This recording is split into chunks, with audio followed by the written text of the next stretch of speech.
musí tu byť absolútne ticho. Musí tu byť také ticho, že ani to ticho nesmie byť počuť. A kto to nevydrží, ten sa nič nedozvie.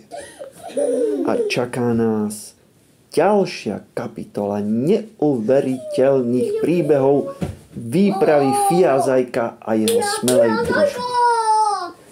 A viete, prečo sa hovorí družina?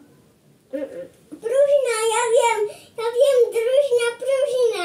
Lebo družina je zo slova Ja viem, pružina. družnosť. A čo je družnosť? No to by ma zaujímalo tiež. Družnosť je pružina, áno, to je pružina. Družina je z jedného slovanského jazyka a tam to znamená, že rodina.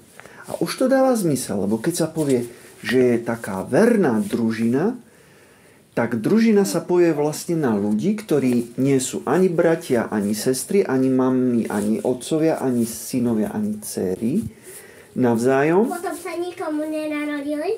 Počkaj, teda takto. Akože sú si navzájom cudzí, ale zároveň sú si veľmi blízki.